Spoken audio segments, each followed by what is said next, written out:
Hello दोस्तों, JSSC परीक्षा में आपका फिर से आपका स्वागत है। आज हम लोग एक बार फिर से 150 अर्थशास्त्र क्वेश्चन को करने वाले हैं जो कि प्रीवियस ईयर के एग्जाम में आ चुका है। ठीक है। इससे पहले हम लोगों ने 100 अर्थशास्त्र के क्वेश्चन को कर चुके थे, तो आज हम लोग 101 से आरंभ करेंगे। ठीक है, तो चलिए ये वीडियो को शुरू करते हैं। तो इसमें जो कल का जो क्वेश्चन था 100 नंबर का, वो था कि ट्रांसपेरेंसी इंटरनेशनल ने जनवरी 2016 को अपने भ्रष्टाचार बोध इंडेक्स में भारत को 168 देशों की सूची में किस क्रमांक पर जो है रखा है। तो जो है 76वें क्रमांक पर रखा है। आगे है 14 दिसंबर 2015 को जारी हुए मानव विकास सूचकांक रिपोर्ट के अनुसार भारत का कौन सा स्थान है। ठीक है, तो उसमें भारत का जो स्थान है वो 130वां स्थान है। आगे है कि 18वीं Mercer's quality of life study के अनुसार विश्व में किस शहर को रहने हेतु सर्वोत्तम मान प्रथम स्थान मिला है। ये जो है वियना को मिला है। आगे है कि 103 नंबर क्वेश्चन की वर्ष 2015-16 के लिए किस देश को वैश्विक प्रतिभा स्पर्धा सूचकांक में सूची में प्रथम स्थान प्राप्त हुआ है। तो इस स्थान में मिला है स्विट्जरलैंड को। आगे है कि दुनिया में अरबपतियों को फोर्ब्स 2016 की रैंकिंग में नंबर 1 पर कौन है। तो नंबर 1 पर बिल गेट्स था। आगे है कि भारत वन रिपोर्ट 2015 के अनुसार कुल भौगोलिक क्षेत्र का कितना प्रतिशत वनों और वृक्षों से आच्छादित है। तो 24.16% आच्छादित है। आगे है कि भारतीय रेलवे की कैटरिंग तथा टूरिज्म कॉरपोरेशन द्वारा मई 2016 में प्रकाशित रिपोर्ट में किस स्टेशन को भारत में सबसे सर्वोच्च A1 रेलवे स्टेशन द्वारा मई घोषित किया है। तो किसे जो है A1 स्टेशन घोषित किया है, तो है सूरत का स्टेशन।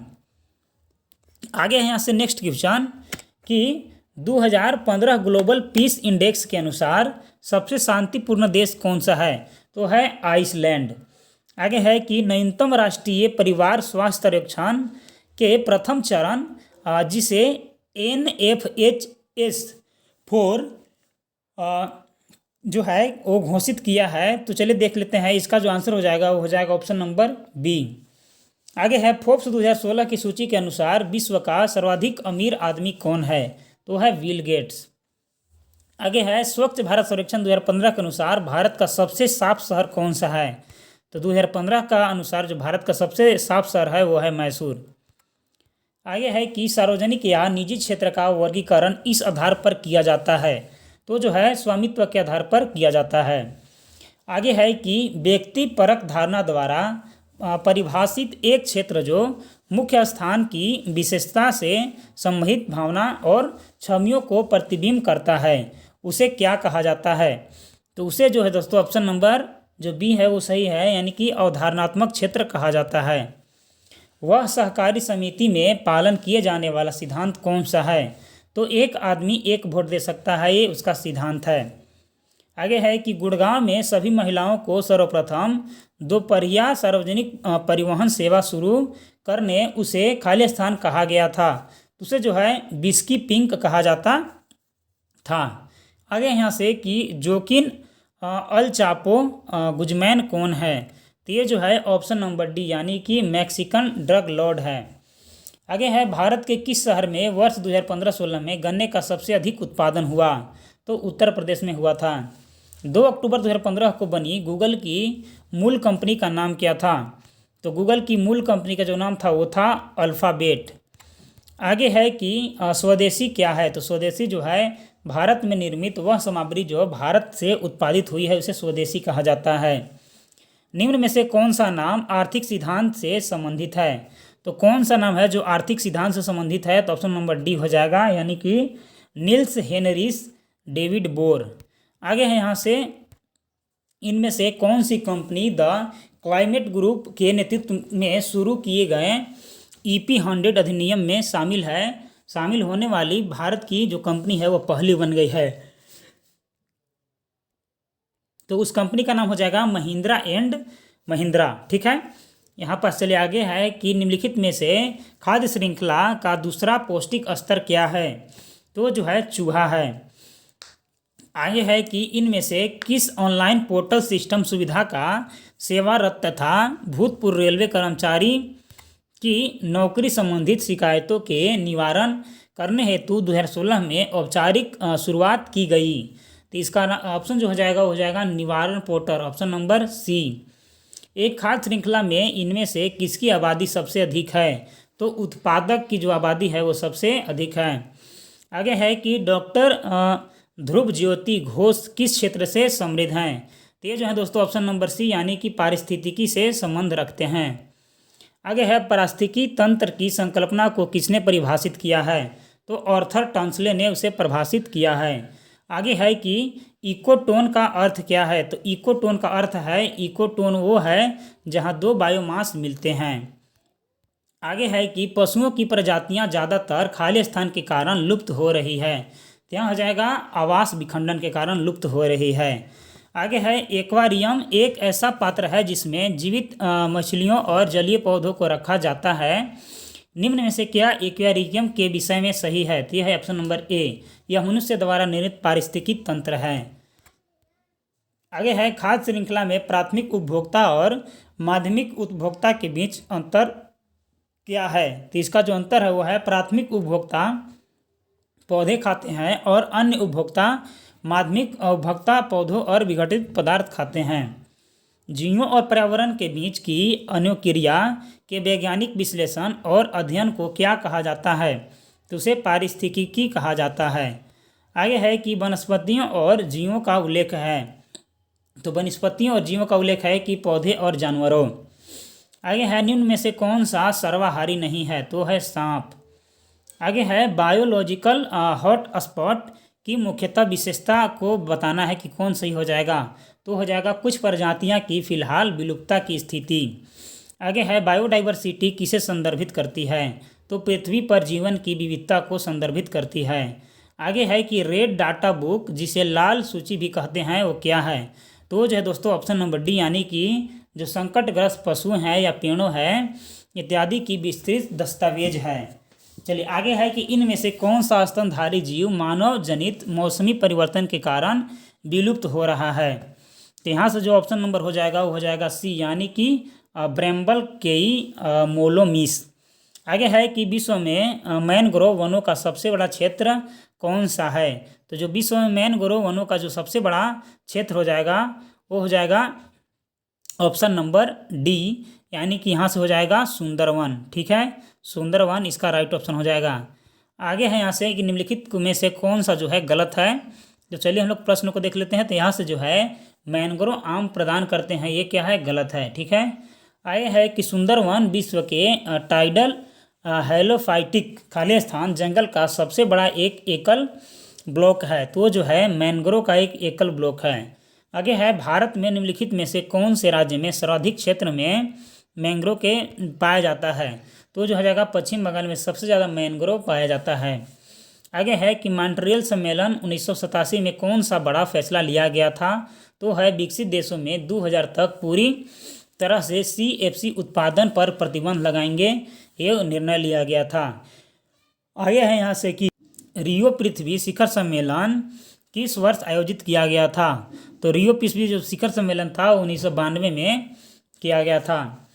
आगे है क्योटो जलवायु परिवर्तन सम्मेलन कब आयोजित किया गया है? तो जो है दिसंबर 1997 में आयोजित किया गया था। आगे है क्योटो प्रोटोकॉल जो है किस वर्ष में प्रभावी हुआ था? तो जो है ऑप्शन नंबर ए 2005 में प्रभावित हुआ था। 2015 के संयुक्त राष्ट्र जलवायु परिवर्तन सम्मेलन में बिल गेट ने स्वच्छ ऊर्जा क्रांति में तेजी लाने के लिए किस वैश्विक पहल की घोषणा की थी? तो जो है मिशन अभिनव की घोषणा की थी। आगे है क्योटो प्रोटोकॉल की पहली प्रतिबद्धता अवधि 2008 में शुरू हुई और कब समाप्त हुई थी? तो जो है 2012 में समाप्त हुई थी। अंतर्राष्ट्रीय सौर संगठन किसके द्वारा लॉन्च किया गया था? तो ये जो है ऑप्शन नंबर ए यानी कि नरेंद्र मोदी के द्वारा लॉन्च किया गया था। आगे है विश्व के अति संवेदनशील देशों के वातावरण की समुत्थान शक्ति प्रतिरोधक क्षमता को बनाए रखने के लिए किस संस्था ने प्रत्याशा आत्मसात करना पुनः सांचे में ढालने जैसी पहल की है? तो जो है यूनाइटेड नेशन ने की है। आगे है WWF रोशनी कम करते हुए बंद करते हुए हर वर्ष अर्थ आवर आयोजित करता है। तो जो यहाँ पर हो जाएगा ऑप्शन, इसका हो जाएगा ऑप्शन नंबर बी, यानी कि अस्थायी विश्व बनाने हेतु वैश्विक समुदाय को प्रोत्साहित करने के लिए अर्थ आवर का उपयोग किया जाता है। पर्यावरण अध्ययन के संदर्भ में CER किसे संदर्भित करता है? तो दोस्तों CER जो है वो ऑप्शन नंबर ए यानी कि सर्टिफाइड इमिशन रिडक्शन को करता है। आगे है विश्व पर्यावरण दिवस 2016 की विषय क्या है? तो जो विश्व पर्यावरण 2016 का जो विषय है वह है वन्य जीवन में अवैध व्यापार के लिए शून्य सहन। आगे है प्रधानमंत्री की आबोहवा, ठीक है, परिवर्तन परिषद में सदस्य शामिल है। तो यहाँ से इसका राइट ऑप्शन रहेगा ऑप्शन नंबर सी शामिल है 18। आगे है नीचे दिए गए विकल्पों में से कौन सा विकल्प आर्द्रभूमि वेटलेस के संरक्षण और चिर अस्थायी हेतु अंतर्राष्ट्रीय संधि है? तो जो यहाँ से राइट ऑप्शन हो जाएगा वो हो जाएगा ऑप्शन नंबर डी, यानी कि रामसर सम्मेलन। केंद्र सरकार की नर्सरी स्कूल योजना किससे संबंधित है? तो जो है ऑप्शन नंबर ए, यानी कि युवा मन में पर्यावरण के प्रति जागरूकता पैदा करना से संबंधित है। आगे है कि विश्व वैलेंटाइन दिन हर साल फरवरी में मनाया जाता है। तो किस डेट में मनाया जाता है? तो वो जो है 2 फरवरी को यहाँ पास मनाया जाता है। आगे है कि खाली स्थान 2016 में वर्ल्ड वेटलैंड डे के लिए जो विषय था वो क्या था? तो चिर अस्थायी आजीविका इसका विषय था। अप्रैल 2016 में राष्ट्रीय हरित अधिकरण को खाली स्थान बचाने के लिए अरुणाचल प्रदेश में प्रस्थापित जल विद्युत परियोजना के लिए दी गई पर्यावरण मंजूरी को निलंबन कर दिया। तो कौन परियोजना को निलंबन कर दिया? वो था काली गर्दन वाली सारस। आगे है इनमें से कौन सा सिंगापुर में आयोजित वार्षिक राष्ट्रव्यापी पर्यावरण के प्रति जागरूकता तथा प्रत्यक्ष कार्रवाई को प्रोत्साहित करने वाला अभियान है? तेज हो जाएगा इको एक्शन दिवस, इसका अभियान का नाम हो जाएगा। 2015 में संयुक्त राष्ट्र जलवायु परिवर्तन सम्मेलन कहाँ हुआ था? तो जो है पेरिस में हुआ था। आगे है यहाँ से 160 नंबर की भारत का पर्यावरण अधिनियम किस वर्ष पारित किया गया था? तो 1986 में पारित किया गया था। 2015 में संयुक्त राष्ट्र जलवायु परिवर्तन सम्मेलन कहाँ आयोजित किया गया था? तो जो है पेरिस में आयोजित किया गया था। आगे है कि विश्व जलवायु सम्मेलन जो COP21 के नाम से लोकप्रिय है खाली स्थान में आयोजित किया गया था? तो जो है दोस्तों ऑप्शन नंबर जो हो जाएगा सी, यानी कि पेरिस में आयोजित किया गया था। आगे है ग्रीन हाईवे पॉलिसी 2015 का उद्देश्य क्या था? तो ग्रीन हाईवे पॉलिसी 2015 का जो उद्देश्य था वो था पर्यावरण अनुकूल राजमार्गों के विकास को बढ़ावा देना था। आगे है जलवायु परिवर्तन पर ऐतिहासिक कॉन्फ्रेंस ऑफ पार्टीज कहाँ आयोजित किया गया था? तो ये जो दोस्तों ऑप्शन नंबर सी, यानी पेरिस में भी आयोजित किया जाएगा। आगे है IPCC का पूरा नाम क्या हो जाएगा? तो IPCC का पूरा नाम हो जाएगा inter governmental panel on climate change. Carbon credit से आप क्या समझते हैं? तो दोस्तों कार्बन क्रेडिट से क्या समझते हैं? तो इसका राइट ऑप्शन हो जाएगा कि यह अनुमति दिए गए कार्बन उत्सर्जित और वास्तव में कार्बन उत्सर्जित किए गए आधार पर संख्या सम्मानित किया जाता है, क्रेडिट होता है। चलिए आगे है कि NGT का पूरा नाम क्या है? तो NGT का पूरा नाम है नेशनल ग्रीन ट्रिब्यूनल। आगे है नेशनल ग्रीन ट्रिब्यूनल ने दिल्ली में डीजल वाहन की बिक्री को प्रतिबंधित किया क्योंकि डीजल से निकलने वाले धुएं खाली स्थान के कारण फेफड़ों का कैंसर होता है। तो ये जो है नाइट्रोजन ऑक्साइड के कारण फेफड़ों में कैंसर होता है, जो कि डीजल से निकलता हुआ धुआं में पाया जाता है। आगे है खाली स्थान प्रजातियां IUCN के वर्गीकरण में संकटग्रस्त प्रजातियों की श्रेणी में नहीं है, तो है नुकसान पहुंचाने वाली ये श्रेणी है। आगे है नेशनल ग्रीन ट्रिब्यूनल खाली स्थान एक है, ये जो है फास्ट ट्रैक कोर्ट है। आगे है दुर्लभ साइबेरियाई सारस खाली स्थान में नियमित रूप से आया करते हैं, जो कि एक वैश्विक विरासत स्थान भी है। यहाँ से इसका राइट हो जाएगा कि केवला देव राष्ट्रीय उद्यान। विश्व पर्यावरण दिवस 2016 का नारा क्या था? तो विश्व पर्यावरण दिवस 2016 का जो नारा था वो था ऑप्शन नंबर बी, यानी कि जीवन के लिए जंगल को रुख रखो। आगे है कि सिमलीपाल बायो रिजर्व कहाँ है? तो सिमलीपाल जो बायो रिजर्व है वो है उड़ीसा में। किस अभयारण्य को पूर्व में भरतपुर पक्षी अभयारण्य के रूप में भी जाना जाता है, तो केवलादेव राष्ट्रीय उद्यान को भरतपुर अभयारण्य के नाम से भी जाना जाता है। आगे है कान्हा राष्ट्रीय उद्यान किस राज्य में है? तो कान्हा राष्ट्रीय उद्यान जो है वो मध्य प्रदेश राज्य में है। आगे है कि राजाजी राष्ट्रीय पार्क कहाँ है? तो राजाजी राष्ट्रीय पार्क उत्तराखंड में है। आगे है कि राष्ट्रीय उद्यान फूलों की घाटी कहाँ है? तो राष्ट्रीय उद्यान जो फूलों की घाटी है वो है उत्तराखंड में। आगे है कि फूलों की घाटी राष्ट्रीय उद्यान किस राज्य में है? तो ये है उत्तराखंड में। आगे है निम्नलिखित में से किस प्रजाति को कश्मीरी हिरन भी कहा जाता है? तो हांगुल को कश्मीरी हिरन भी कहा जाता है। भारत के किस राज्य में अरबथिट्टू वन्यजीव पशु विहार स्थित है? तो ये जो है दोस्तों ऑप्शन नंबर डी यानी कि कर्नाटक में स्थित है। आगे है निम्नलिखित में से किस राज्य में भारतीय हाथी नहीं पाया जाता है? तो ये जो है ऑप्शन नंबर ए असम में नहीं पाया जाता है। आगे है भारत के किस राज्य में नंदा देवी राष्ट्रीय उद्यान स्थित है? तो उत्तराखंड में नंदा देवी राष्ट्रीय उद्यान स्थित है। डिब्रू साइखोवा नामेरी और उरंग नेशनल पार्क ये सभी किस राज्य में हैं? तो ये जो है असम में हैं। आगे है फरवरी 2016 में किस स्थान को भारत का 49वां बाघ संरक्षण क्षेत्र के रूप में शामिल किया गया था? तो उस जगह का नाम हो जाएगा ओरंग टाइगर रिजर्व और असम। आगे है कि ओखला पक्षी अभयारण्य कहाँ है? तो जो ओखला पक्षी विहार है वो जो है एनसीआर क्षेत्र में है। एक सींग के गैंडों को विश्व की 2/3 संख्या में से किस अभयारण्य में है? तो है काजीरंग अभयारण्य में। किस भारतीय राज्य के संकटग्रस्त एशियाई बब्बर शेर पाए जाते हैं? तो जो है गुजरात में पाए जाते हैं। आगे है खाली स्थान भारत का सबसे बड़ा टाइगर रिजर्व है? तो जो है Nagarjuna Sagar Shri slam tiger reserve है। आगे है अम्ल वर्षा का पीएच मान कितना होता है? तो अम्ल वर्षा का पीएच मान होता है 5.5 या उससे कम। वातावरण में कार्बन डाइऑक्साइड की वृद्धि निम्न में से किसके कारण होता है? तो ये जो है दोस्तों ऑप्शन नंबर सी यानी कि वाहनों की संख्या में वृद्धि के कारण होता है। निम्नलिखित में से क्या विश्वव्यापी पर्यावरण की दुर्दशा का कारण नहीं है? तो ये जो है दोस्तों ऑप्शन नंबर यहाँ पास हो जाएगा डी कचरा भराव क्षेत्र। निम्नलिखित में से किससे भारत में अधिकांश गांव पीड़ित है और किसी अन्य से नहीं है? तो यहाँ पास हो जाएगा जल प्रदूषण से भारत की अधिकांश गांव जो है वो पीड़ित है।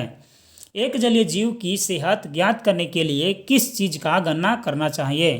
तो ये जो हो जाएगा धुली हुई ऑक्सीजन। शोर के किस स्तर से ऊपर का शोर कान में दर्द एवं क्षति का कारण होता है? तो देखिए इसका राइट ऑप्शन हो जाएगा ऑप्शन नंबर बी लगभग 130 डेसिबल। आगे है कि हवा में अम्ल वर्षा खाली स्थान के छोड़े जाने के कारण होती है? तो जो है सल्फर डाइऑक्साइड और नाइट्रोजन ऑक्साइड के कारण होती है। आगे है कौन सा निम्नलिखित हवा प्रदूषण का कारण नहीं है? तो जो हवा प्रदूषण का कारण नहीं है वो है ऑप्शन नंबर बी यानी कि अम्लीय वर्षा। आगे है वर्तमान में भारत में वाहन उत्सर्जन मानकों का कौन सा चरण लागू है? तो ये जो है भारत 4 लागू है। ऑटोमोबाइल इनहॉइज्ड में समाविष्ट महत्वपूर्ण तत्व है? तो ये जो है इनमें जो महत्वपूर्ण तत्व है वो है लेड। आगे है यहाँ पास कि हठीले कार्बनिक प्रदूषणों का परिवहन ज़्यादातर खाली स्थान के द्वारा किया जाता है? तो ये जो है हवा और पानी के द्वारा किया जाता है। भारत स्टेज उत्सर्जन मानक किसे संदर्भित करता है? तो वाहनों से होने वाले प्रदूषण को संदर्भित करता है। CFC का पूरा नाम क्या है? तो क्लोरोफ्लोरोकार्बन CFC का पूरा नाम है। निम्नलिखित में से किस विकल्प का अर्थ कि कोहरा जो धुएं से मिलकर प्रदूषित होता है? तो स्वाम्प हो जाएगा। भारत के संबंध में SPM का विस्तार क्या है? तो SPM का जो विस्तार है वो है सस्पेंडेड पार्टिकुलर मैटर। प्रदूषण में सूचकांक SPM का पूर्ण रूप क्या है? तो हो जाएगा सस्पेंडेड पार्टिकुलर मैटर। आगे है यहाँ से कि निम्नलिखित में से कौन ध्वनि प्रदूषण का एक प्रभाव नहीं है? तो त्वचा रोग एक प्रभाव नहीं है। निम्नलिखित में से कौन सा प्रदूषण ध्वनि प्रदूषण का प्रभाव नहीं है? तो ओजोन क्षय एक प्रभाव नहीं है। कौन सी धातु अधिक वायु प्रदूषण का कारण बनती है? तो यहाँ से हो जाएगा ऑप्शन नंबर बी यानी कि सीसा कारण बनती है। आगे है कि निम्नलिखित में से कौन सा जल प्रदूषण का कारण नहीं है? तो जो है तट पर मछली पकड़ना ये कारण नहीं है। शून्य उत्सर्जन वाहन का मतलब क्या है? तो शून्य उत्सर्जन वाहन का मतलब है वह जो शक्ति के दूत के जरिए पिछली पाइप से कोई भी प्रदूषण उत्सर्जित नहीं करता है। आगे है 210 नंबर क्वेश्चन की निम्नलिखित में से कौन सी पर्यावरण समस्या नहीं है? तो है वृक्षारोपण पर्यावरण समस्या नहीं है। जैव आवर्धन का कारण क्या है? तो जैव आवर्धन का कारण है ओगोर्नो क्लोराइड। हवा में मौजूद निम्नलिखित में से गैस में से कौन सी गैस पीतल के मलिनीकरण के लिए जिम्मेदार होता है? तो जो है हाइड्रोजन सल्फाइड के कारण पीतल में मलिनीकरण आ जाता है। आगे है कीटनाशक डीडीटी का आविष्कार किसने किया था? तो पॉल हरमन मुलर ने इसका आविष्कार किया था। निम्न में से कौन सा डीडीटी के संबंध में सच है? तो जो ऑप्शन सच है उसे बताना है। तो यह एक संपर्क कीटनाशक है। आगे है 250 नंबर क्वेश्चन की अंटार्कटिका में ओजोन छिद्र निम्न में से किस मौसम में स्पष्ट रूप से दिखाई देता है? तो भीषण गर्मी में दिखाई देता है। आगे है रासायनिक तत्व विशेष रूप से नाइट्रोजन फास्फोरस मिश्रित यौगिक तत्वों में पारिस्थितिक तंत्र की संपन्नता को क्या कहा जाता है? तो उसे यूट्रोफिक्सन कहा जाता है। चलिए आगे है नेक्स्ट नंबर का क्वेश्चन कि ओजोन का रासायनिक फार्मूला क्या है? तो ओजोन का रासायनिक फार्मूला है O3। आगे है ओजोन पृथ्वी के वायुमंडल को दो क्षेत्रीय में पाया जाता है, जमीनी स्तर पर और वातावरण के ऊपर क्षेत्रों में, जबकि ऊपरी वायुमंडल को ओजोन सूरज की हानिकारक किरणों से पृथ्वी की रक्षा करती है और जमीन स्तर पर ओजोन किस का मुख्य घटक होता है? तो ये जो दोस्तों ऑप्शन नंबर इसका जो जाएगा वो बी हो जाएगा, धुआं का होता है। चलिए आगे है यहाँ से कि राष्ट्रीय जल मिशन जलवायु परिवर्तन पर राष्ट्रीय कार्य योजना के तहत गठित किया गया और माननीय प्रधानमंत्री द्वारा साल में शुरू किया गया था। तो वो जो है 2008 में शुरू किया गया था। आगे है ओजोन सतह का संरक्षण संबंधित अंतर्राष्ट्रीय दिवस कब मनाया जाता है? तो जो है दोस्तों ऑप्शन नंबर ए यानी सितंबर 2016 में मनाया जाता है। आगे है निम्नलिखित में से कौन सी एक ग्रीन हाउस गैस नहीं है? जो ग्रीन हाउस गैस नहीं है वो है ऑक्सीजन। आगे है निम्नलिखित में से कौन सा ग्लोबल वार्मिंग से निपटने का उपाय नहीं है? तो इसका राइट ऑप्शन हो जाएगा ऑप्शन नंबर डी यानी कि खाना पकाने के लिए ईंधन के रूप में लकड़ी का उपयोग करना है। आगे है निम्नलिखित में से गैस में से कौन सी गैस पृथ्वी पर ग्रीन हाउस गैस से प्रभावित करने के लिए जो जिम्मेदार है? तो इसका राइट ऑप्शन हो जाएगा कि ऑप्शन नंबर यहाँ पास हो जाएगा कि जल वाष्प और कार्बन डाइऑक्साइड। और यहाँ से आगे बढ़ेंगे तो इसका और ऑप्शन है कि कार्बन डाइऑक्साइड और मीथेन। आगे निम्नलिखित में से कौन सा विकल्प ग्रीन हाउस गैस नहीं है? तो जो ग्रीन हाउस गैस नहीं है वो है ऑक्सीजन। बाकी कार्बन डाइऑक्साइड, मीथेन और क्लोरोफ्लोरोकार्बन ग्रीन हाउस गैस हैं। निम्नलिखित में से कौन सी ग्रीन हाउस गैस नहीं है? तो यहाँ पास ऑप्शन दिया गया है, तो इसमें जो सी है वो नहीं है। बाकी कार्बन डाइऑक्साइड, नाइट्रस ऑक्साइड और carbon monoxide green house gas हैं। आगे है निम्नलिखित में से कौन सी एक गैस जो है ग्रीन हाउस नहीं है? तो यहाँ पर भी सेम ऑप्शन हो जाएगा हाइड्रोजन। आगे है निम्नलिखित में से किसे ग्रीन हाउस गैस में शामिल नहीं किया जा सकता है?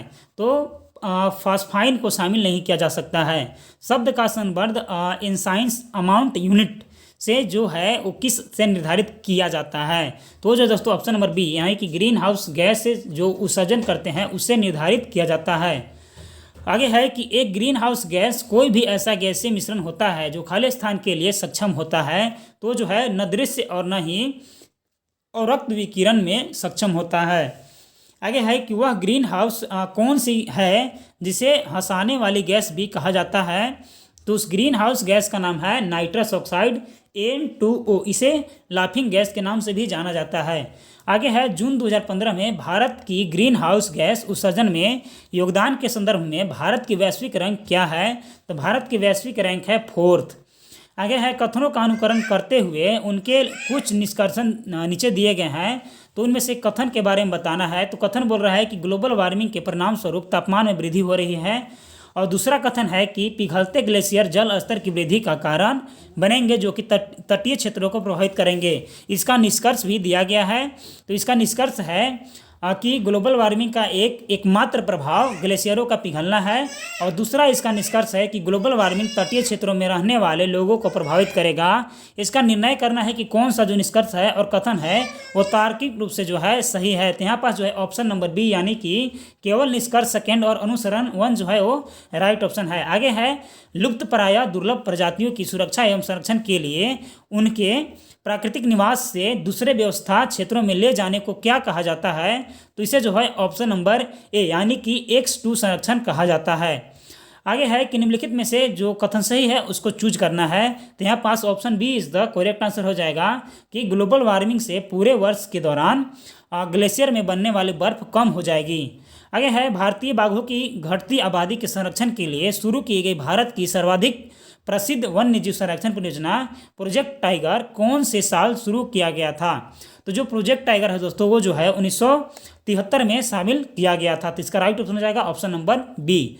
आगे है कि चिपको आंदोलन कहाँ से शुरू हुआ था। तो दोस्तों चिपको आंदोलन जो है वो उत्तराखंड से आरंभ हुआ था।